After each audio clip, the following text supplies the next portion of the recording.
नाज़रीन इकराम, मुल्क के एक मशहूर कॉलम नगार ने अपने कॉलम में हमारे निज़ाम इंसाफ पर जो उंगलियां उठाई हैं, उन्होंने जो कुछ लिखा है, कानून का एक अदना तालिब इल्म होने के नाते मैं उसको आज डिस्कस करना चाहता हूँ।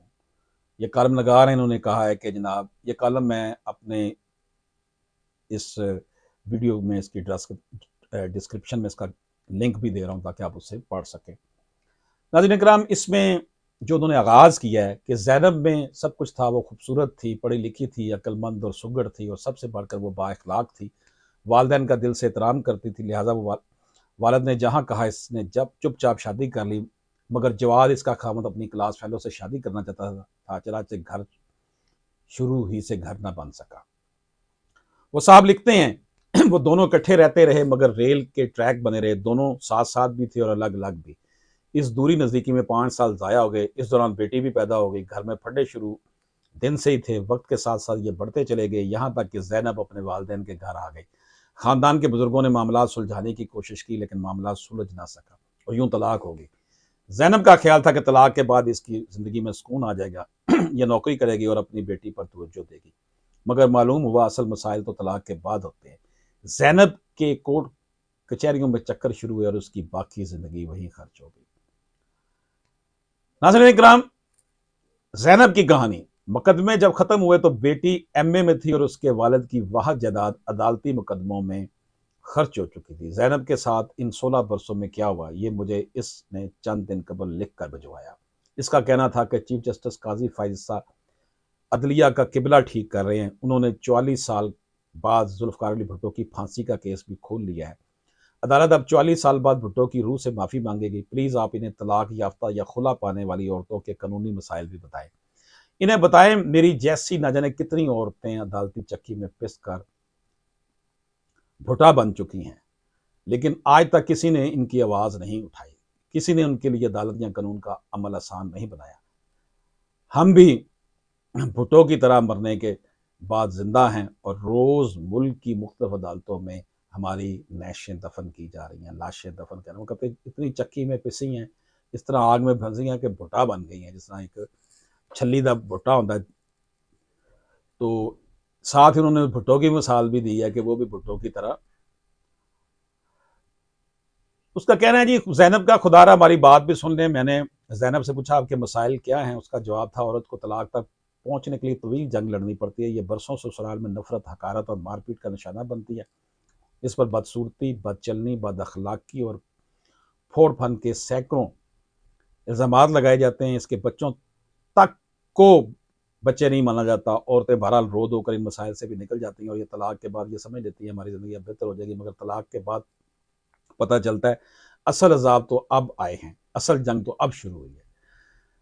नाज़रीन करम, ज़ैनब का कहना है कि ये अगर तलाक के बाद अपने खामन या इसके ख़ानदान के बाकी जुल्म भी चुपचाप बर्दाश्त कर जाती तो शायद इनकी ज़िंदगी में सुकून आ जाए, लेकिन अगर ये अपना जहेज़ और बच्चों का हक मांग रहे तो यूँ समझ लें कि ये तेज़ाब के दरिया से निकलकर जहन्नम में गिर जाती है और इनकी रही सही ज़िंदगी भी दुख की दास्तान बन जाती है। ज़ैनब का कहना था मेरे साथ भी यही हुआ। मेरे वालिदैन बूढ़े हो चुके थे, बहन भाई अपनी ज़िंदगी में मगन थे। मेरे पास खुद और अपनी बेटी को पालने के लिए कुछ नहीं था। चनाचे मैंने बेटी के नानो नफ़के और अपने जहेज़ और ज़ेवरात की वापसी का मुतालबा कर दिया। मेरा साबिक ससुराल मुझे अदालत ले गया और मेरी ज़िंदगी अजाब हो गई। मेरा सामना सबसे पहले गंदी नज़रों और फौहश इशारों से हुआ। वकील से लेकर जज तक मुझे ईजी टारगेट समझते थे और इनकी ख्वाहिश होती थी मैं उन्हें अकेले में मिलूं और ये पूरी फुर्सत में मुझे कानून की बारीकियां समझाएं। ये मुझे बार बार चक्कर लगवाते थे। मैं सुबह 8 बजे कचहरी जाती थी और अदालत बंद होने तक बरामदों में जलील होती रहती थी। मुझे अपने वकील को अदालत तक लाने के लिए भी ठीक ठाक पापड़ बेलने पड़ते थे। मेरा वकील आ जाता था तो दूसरा वकील गैर हाजिर हो जाता था और यूं तारीख पर तारीख पढ़ती चली गई। मुझे अदालत में अपने जहेज़ की रसीदें भी जमा करानी पड़ी। इसके बगैर केस नहीं हो सकता था और दुनिया का कौन सा वालिद या भाई होगा जो शादी से पहले ये सोचकर जहेज़ खरीदेगा कि इसकी बहन या बेटी को तलाक हो गई। नाज़रीन कराम, कालम नगार साहब ने उस इस औरत ज़ैनब का जो ख़त छापा है वो मैं आपकी खिदमत में पेश कर रहा हूँ। वो कालम नगार जो हैं, पाकिस्तान के बड़े मशहूर कालम नगार हैं जावेद चौधरी। उनका कालम है, पाकिस्तान के सबसे बड़े रोज़नामे जंग में ये पब्लिश हुआ है और ये काजी फायज़ ईसा के नाम ख़त बनाया गया है।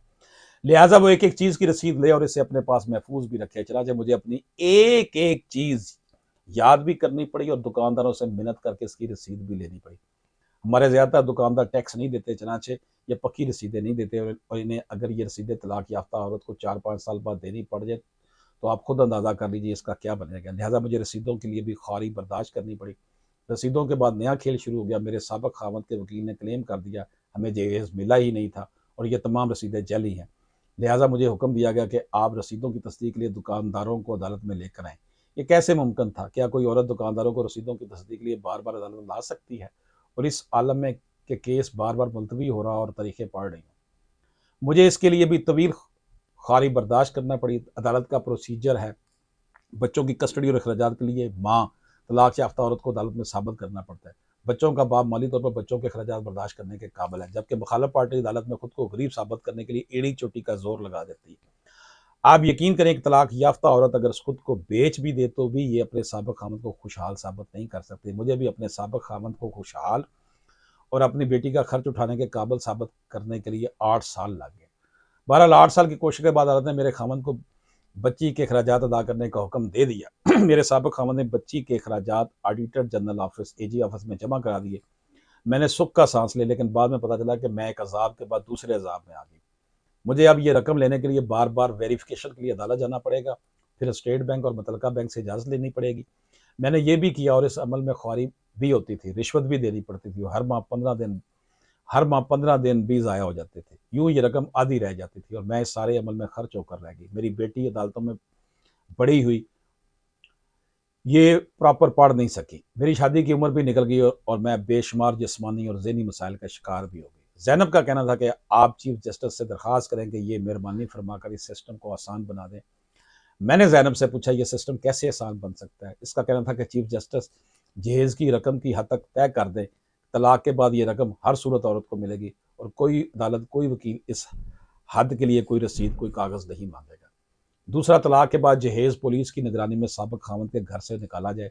औरत को रकम और जहेज़ की अशिया के लिए भी बहुत खारी बर्दाश्त करनी पड़ती है। ये सिस्टम भी आसान बना दिया जाए। बच्चों के अखराजात का तयन औरत की बजाय एफबी और नादरा से करवाया जाए।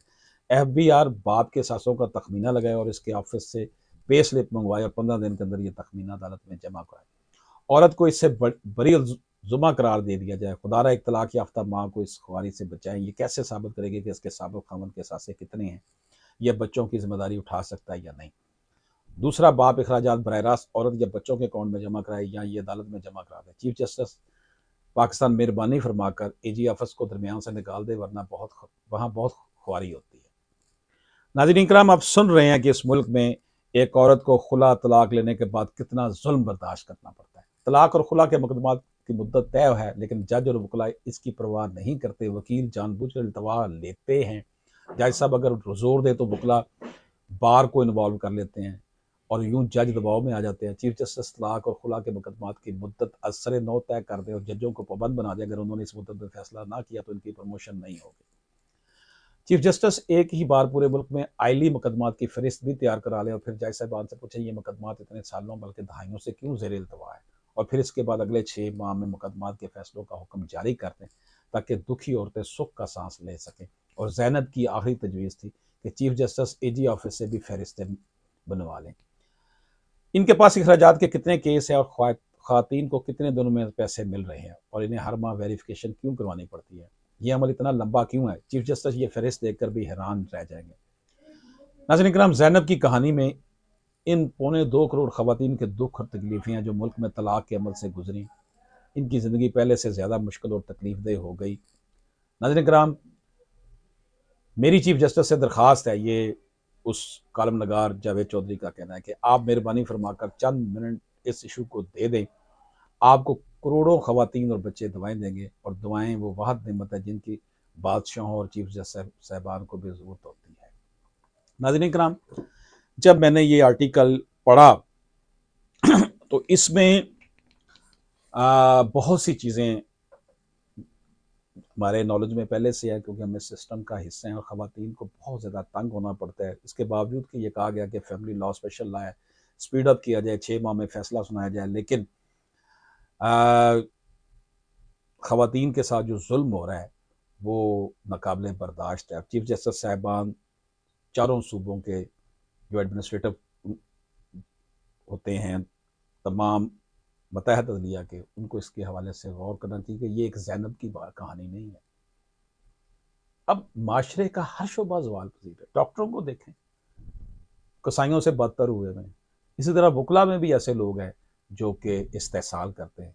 जजेस में भी देख लें, वो भी वकील ही हैं, जज बनते हैं, इसी माशरे का हिस्सा ना। उलमा इकराम को देख लें, असाजा को देख लें, मादियत की दौड़ लगी हुई है। तो ये ख़वातीन के लिए इतना अजीब मुश्किल हो गया है, खुला लेने के बाद, तलाक लेने के बाद बच्चों का खर्चा लेना, जहेज़ वापस लेना, और कई कई साल बीत जाते हैं, जो कि सिर्फ मैक्सिमम 6 माह में होना चाहिए, ये कानून कहता है। फिर भी मैं यही कहूँगा कि शाखे तमन्ना हरी है, जली तो नहीं, इश्क की आग बड़ी है, बुझी तो नहीं। इंशाअल्लाह ताला एक दिन आएगा, हालात बदलेंगे और जुल्म के बुत पिघल जाएंगे। अल्लाह पाक पाकिस्तान के निज़ाम इंसाफ पर रहम फरमाए। इजाज़त दीजिए। अल्लाह हाफ़िज़।